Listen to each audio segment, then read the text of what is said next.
बिस्मिल्लाहिर्रहमानिर्रहीम। अस्सलाम वालेकुम। कंपाइलर कंस्ट्रक्शन की क्लास हमारी और लैब जो वो हमारे पास 13 चल रही है, जिसके अंदर हम लोग इफ स्टेटमेंट और इफ एल्स स्टेटमेंट्स को जो है वो डिस्कस कर रहे हैं। ठीक है, अब प्रीवियस पार्ट्स के अंदर हमने इफ स्टेटमेंट और एल्स स्टेटमेंट को ब्रीफली उसकी डेफिनेशन भी चेक की, उसकी वर्किंग भी देखी। ठीक है, सेकेंड पार्ट के अंदर हमने इफ की इम्प्लीमेंटेशन भी देखी, जो कि हमारे पास ये उसकी आउटपुट स्क्रीन थी।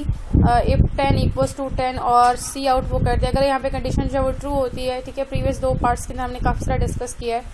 अगर कंडीशन ट्रू होती है तो बॉडी आपकी एग्जीक्यूट होगी, अगर कंडीशन आपकी फॉल्स हो जाती है तो बॉडी आपकी एग्जीक्यूट नहीं होगी।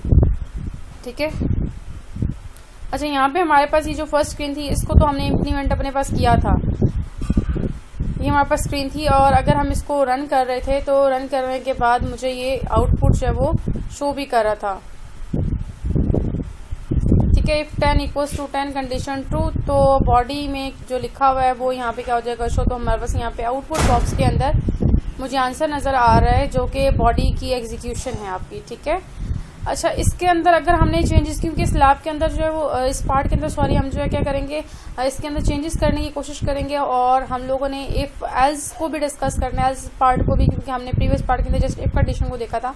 अगर एल्स पार्ट भी अगर हमने देखना करना हो तो वो हम कैसे करेंगे, वो भी हम इसी पार्ट के अंदर जो है वो वीडियो पार्ट के अंदर डिस्कस करेंगे। ठीक है, अब यहाँ तक तो हमारे पास कंडीशन ठीक आ रही थी।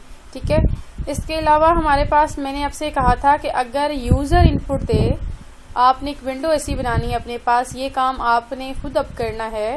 मैंने आपको दो डिज़ाइन जो बना के मैं आपको दिखा दूंगी कि आपने डिज़ाइन कैसे बनाने बेसिकली फॉर्म्स के। अब यहाँ पे आपने क्या करना है, आपने ऊपर वेरिएबल इनिशियलाइज करवाना है, यहाँ पे वेरिएबल डिक्लेयर करवाना है आपने इंटीजर टाइप का एक। ठीक है, फिर आपने इनपुट लेनी है यूज़र से कोई भी इंटीजर, जो यूज़र इनपुट देगा, जो यूज़र इंटीजर जो वैल्यू एंटर करेगा, इफ कंडीशन चेक करेगी जो यूजर ने एंटर की है वैल्यू, क्या वो वैल्यू इक्वल टू 10 है। मतलब अगर यूजर ने अगर 10 ही एंटर किया है तो उसी वैल्यू को क्या कर दे, वो डिस्प्ले करवा दे।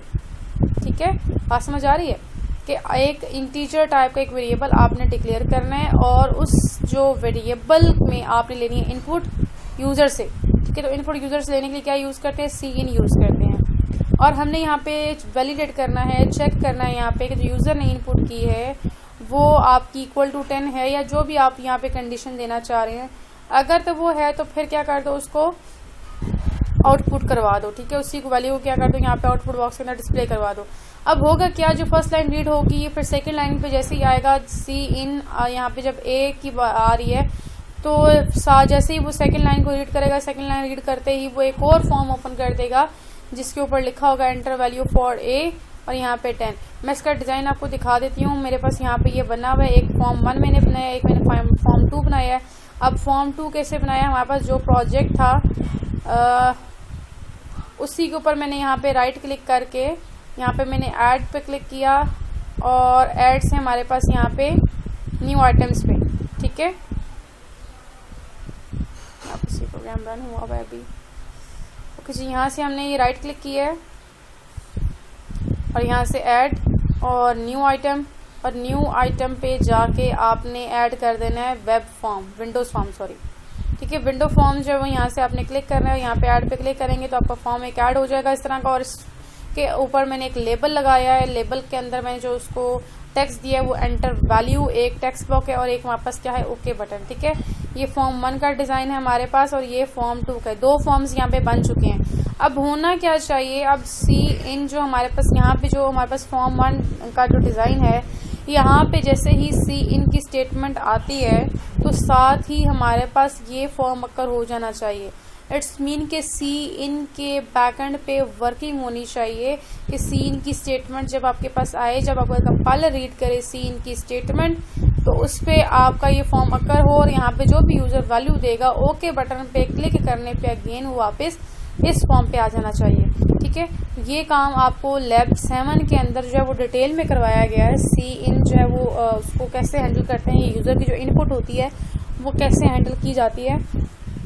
लैब 7 आपने देखना जहाँ पे यूजर इनपुट को हमने डिस्कस किया और वहाँ पे डिटेल में हमने ये चीज़ देखी है। ठीक है, अब आपने क्या करना है, अब आपने वही सेम सिमिलर आपने कोड को यूज़ करना है अपने पास और यहाँ पे इस तरह का आपने जो है वो काम करना है कि आपका इनपुट यहाँ पे जैसे ही आए अगर वो ट्रू होती है ठीक है, तो आपकी बॉडी क्या एग्जीक्यूट हो जाए।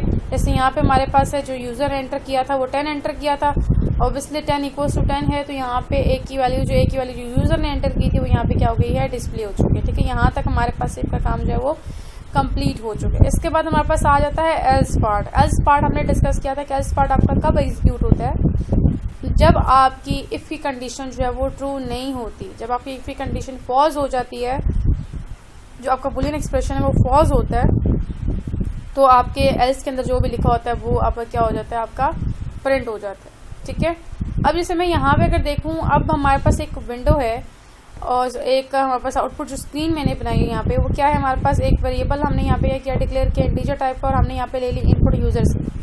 अब यूजर ने जो इनपुट दी है सिमिलरली सेम ऐसे ही फॉर्म जो है वो अपेयर होगा। ठीक है, और जो डिस्प्ले फॉर्म होगा उसके अंदर जो है यूजर क्या करेगा, टेक्स्ट के अंदर एक इनपुट करेगा इंटीजर।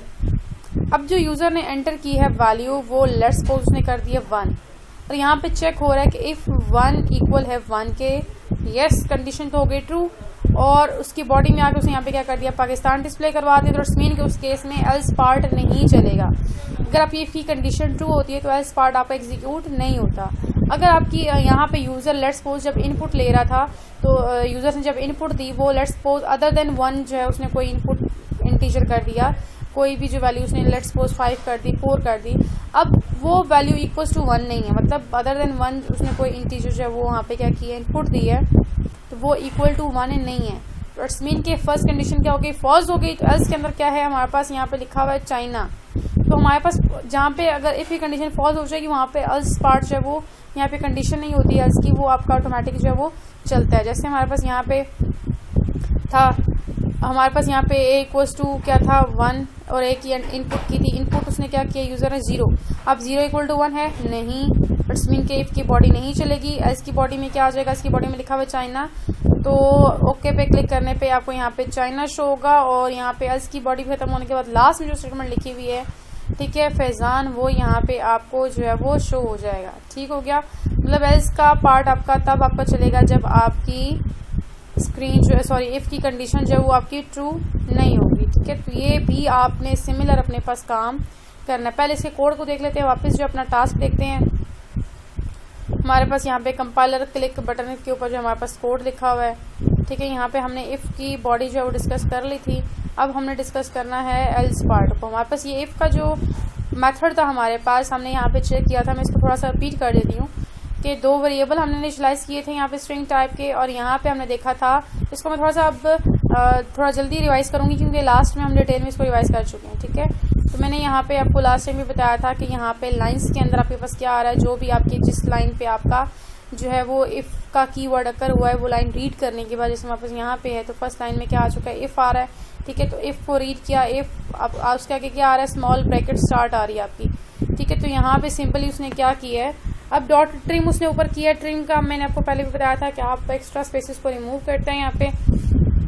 अब यहाँ पे जी के अंदर वो क्या कर रहे हैं, टीचर टाइप का जी उसने बनाया, उसने कहा टी डॉट इंडेक्स ऑफ। अगर टी के इंडेक्स की बात अगर की जाए, इंडेक्स ऑफ मतलब अगर उसके इक्वलेंट ये आ रहा है, स्मॉल ब्रैकेट आ रही है, स्मॉल ब्रैकेट +1, इसका मतलब ये हुआ कि वो आगे की बात कर रहा है, ये इसकी वो बात कर रहा है। मैं यहाँ पे लिख लेती हूँ इसको, वो इसकी बात कर रहा है, इफ 10 = 10 मतलब इंडेक्स +1, ये जो वैल्यू आपकी आ रही है, पैरेंथेसिस स्टार्ट आ रहा है +1, मतलब इसकी बात हो रही है कि अगली वैल्यू की बात हो रही है। ठीक है, उसने यहाँ पे क्या चलाया, लूप चलाया। अच्छा, यहाँ पे आपने देखना जो मैंने आपको बात ऑप्शनल की बताई थी ना, हमने लैब नंबर आई थिंक 9 और 10 के अंदर हमने डिस्कस किया था कि वहाँ पे जो आपके लूप्स के जो आपके पोर्शंस होते हैं, पार्टीशनिंग जो होती है आपकी 3 पार्ट्स के अंदर, इनिशियलाइजेशन होती है, कंडीशन होती है और आइटरेशन होती है, तो आपके पास ऑप्शनल होती है। अगर नहीं देते तो क्या होता है, तो उस तरह की चीज़ें जो हमने यहाँ पे डिस्कस भी की और हमने इसको इम्प्लीमेंट भी किया यहाँ पे। अब यहाँ पे क्या किया, जी के अंदर तो यहाँ पे वैल्यू आ चुकी थी। ठीक है, अब यहाँ पे हमारे पास क्या है, फॉर लूप के अंदर यहाँ पे हमने दी कंडीशन कि पूरी लेंथ तक कोड चलना चाहिए टी का, ये इसी लाइन की बात हो रही है, पूरा कोड चलना चाहिए। अगर तो टी ऑफ जी जो इक्वल आ जाता है ब्रैकेट क्लोज, मतलब इसने पूरा रीड कर लिया यहाँ से यहाँ तक। अगर तो ये आ जाती है ब्रैकेट क्लोज, तो वहाँ पे क्या कर दो, ब्रेक कर दो। बात समझ आ गई, वहाँ पे क्या हो जाना चाहिए, ब्रेक हो जाना चाहिए। ठीक है, एल्स में क्या हो जाना चाहिए, डी के अंदर जो भी पड़ा हुआ है आपके टी ऑफ जी के अंदर भी पड़ा हुआ है 10 इक्वल टू 10, वो ऐड होता जाएगा डी के अंदर। मतलब अब डी के अंदर क्या आ चुका है, डी के अंदर आ चुका है 10 इक्वल है 10 के। ठीक हो गया। इसके बाद हमारे पास क्या होती है, लेंथ यहाँ पे चेक होती है कि इफ यहाँ पे हमारे पास जो है वो नहीं मैंने दी हुई, क्योंकि सिंगल लाइन पे अगर मल्टीपल लाइंस आपके पास होती हैं तो आप क्या देते हैं वहाँ पे करली ब्रैकेट स्टार्ट और करली ब्रैकेट क्लोज। अब लेंथ -1 अगर करली ब्रैकेट आपका यहाँ पे स्टार्ट है और करली ब्रैकेट, तब तक आपका कोड चलना चाहिए, तब तक आपकी कंडीशन जहाँ मतलब इक्वल्स टू अगर ये है तो लूप आपका नेक्स्ट आगे चल रहा है और तब तक चलना चाहिए जब तक जो है करली ब्रैकेट क्लोज नहीं हो जाती। मतलब आपकी जो बॉडी है इसकी वो पूरी रीड होगी और रीड होते होते उसने क्या करते जाना है, अगर वो देखेगा अगर इक्वल टू दिस नहीं आया तो वो टी के अंदर जो है तमाम लाइन ऑफ कोड जो वो ऐड करता जाएगा। सी आउट की स्टेटमेंट्स हैं, कुछ भी आपकी बॉडी में लिखा वो टी के अंदर आता जाएगा। ठीक है। अगर तो करली ब्रैकेट है ही नहीं, इसका मतलब ये पार्ट तो चलेगा ही नहीं। ठीक है। सिंगल लाइन है, जैसे कि मेरे पास अभी ये लाइन है, ठीक है, यहाँ पे करली ब्रैकेट है तो डायरेक्टली ये लाइन है, तो उसने क्या कर दिया यहाँ पे डायरेक्टली क्या कर दिया, टी के अंदर जो है प्लस प्लस ए करके वो लाइन से क्या कर दी उसने ऐड कर दी। ठीक है। यहाँ पे दो वेरिएबल बनाए गए, इंट एफ और आई इक्वल्स टू 0। ठीक है। इंटीजर टाइप के यहाँ पे बनाए गए और यहाँ पे हमने बूल टाइप का एक वेरिएबल बनाया बू, और उसके अंदर हमने वैल्यू रख दी जो भी कंडीशन के मेथड पे आपका आंसर आएगा। अब डी के अंदर क्या पड़ा हुआ था, डी के अंदर पड़ा हुआ था 10 इक्वल है 10 के। ठीक है। अब कंडीशन का मेथड कॉल हुआ और कंडीशन के मेथड पे चेक हुआ, ये कंडीशन का मेथड आ गया। अब 10 इक्वल टू 10 इट्स मीन कि ये वाला पार्ट हमारे पास क्या होने वाला है, ये वाला पार्ट हमारे पास होने वाला है रन। ठीक है। अब वो यहाँ पे क्या चेक करेगा कि अगर वो तो इक्वल है तो ऑब्वियसली वो रिटर्न क्या करेगा, रिटर्न जी इक्वल्स बूल है क्योंकि दैट्स मीन कि ट्रू रिटर्न करेगा। जैसे ट्रू रिटर्न होगा तो बू के अंदर आ जाएगा। इफ बू मतलब कंडीशन ट्रू हो गई, अगेन मेथड का फंक्शन कॉल हो जाएगा। मेथड का फंक्शन दोबारा क्यों कॉल होगा, क्योंकि उसने नेक्स्ट लाइन रीड करनी है और नेक्स्ट लाइन को अगेन पैटर्न मैचिंग उसकी चेक करनी है और जहाँ पे पैटर्न मैच होता होगा वहाँ पे आपका रेलेवेंट जो फंक्शन है वो कॉल हो जाएगा। ठीक है। इसके बाद हमारे पास यहाँ पे इफ कंडीशन हो चुकी है क्लोज। अब कंडीशन अगर लेट्स सपोज यहाँ पे होती है फॉल्स, मतलब ये जो यहाँ पे हमारे पास था ऊपर कंडीशन हमारे पास आती, यहाँ पे बूल में हमारे पास क्या आ चुका है, ये हमारे पास क्या आ चुका है, यहाँ पे क्या हुआ हमारे पास, यहाँ पे आया फॉल्स। ठीक है। तो यहाँ पे वो आ जाएगा ए प्लस प्लस कर देगा और एक वेरिएबल बनाएगा जिसके अंदर लाइंस ऑफ ए, मतलब ए के अंदर क्या जो आपकी इनपुट है वो अब जी के अंदर आ चुकी है। ठीक है। अब जी क्या मैच कर रहा है, यहाँ पे अगेन कैरेक्टर मैचिंग हो रही है कि जी ऑफ 0 के ऊपर ई आ रहा है, फिर एल आ रहा है, फिर एस आ रहा है, फिर ई, मतलब कैरेक्टर्स को देखा जा रहा है कि 0 इंडेक्स पे, 1 इंडेक्स पे, 2 इंडेक्स पे, 3 इंडेक्स पे, जैसे हमने यहाँ पे बात की थी। ये एल्स मैच हुआ पूरा। ठीक है। जैसे ही एल्स मैच हुआ कंडीशन फॉल्स हुई, वो बॉडी में गया ही नहीं, वो डायरेक्ट यहाँ पे आ गया। और एल्स जैसे ही मैच हुआ उसने यहाँ पे चेक किया कि अगेन लेंथ -1 जो है वो आपकी क्या है, करली ब्रैकेट स्टार्ट। अगेन यहाँ पे देखिए एल्स के बाद आपकी जो है वो करली ब्रैकेट आपकी स्टार्ट आ रही है। ठीक है। और लूप तब तक चलता रहे जब तक आपका जो है वो आपकी बॉडी जो है क्लोज नहीं होती, अब करली ब्रैकेट आपकी क्लोज नहीं हो जाती। टी के अंदर वो लाइन से करता जाएगा, ऐड करता जाएगा। अगर तो आपकी एल्स के अंदर करली ब्रैकेट का कॉन्सेप्ट नहीं है, वो सिंपली क्या कर देगा, एल्स के अंदर जो है वो क्या कर देगा, वो जो लाइन ऑफ ए है वो टी के अंदर रख देगा। ठीक है। इफ एफ इक्वल्स टू 0, अगर आपकी वैल्यू जो है वो 0 है तो नेक्स्ट जो है वो हमारे पास यहाँ पे वो कंडीशन नहीं चेक हो रही तो क्या कर देगा, मेथड की अगेन हमारे पास यहाँ पे अगेन जो है उसका जो मेथड है सी आउट की स्टेटमेंट यहाँ पे हमारे पास नेक्स्ट आ रही है, तो अगेन क्या करेगा, वो मेथड को कॉल कर लेगा। मेथड का फंक्शन क्या करेगा, उसको स्प्लिट करेगा और उसको चेक करेगा, उसको नेक्स्ट उसकी वर्किंग जो है वो देखेगा। ठीक है। और -1 हो जाएगा यहाँ पे, और यहाँ तक हमारा ये प्रोग्राम जो है वो कोड जो है वो कंप्लीट हो जाएगा इफ और एल्स के लिए। बाकी कुछ साथ आपने अंडरस्टैंडिंग अपने खुद भी डेवलप करनी है, और जो मैंने आपको टास्क दिया है ये आपने अपने पास इम्प्लीमेंट करना है। ठीक है। एक इफ के लिए 2 स्क्रीन आउटपुट्स हैं आपकी और एक एल्स के लिए 2 स्क्रीन आउटपुट्स हैं। मैं आपके साथ शेयर कर दूंगी जब हमारा जूम सेशन होगा। ठीक है। तो इंशाल्लाह फिर उसमें हम जो है वो लैब टास्क भी करेंगे और असाइनमेंट भी करेंगे। ठीक है। Thank you so much. अल्लाह हाफिज़।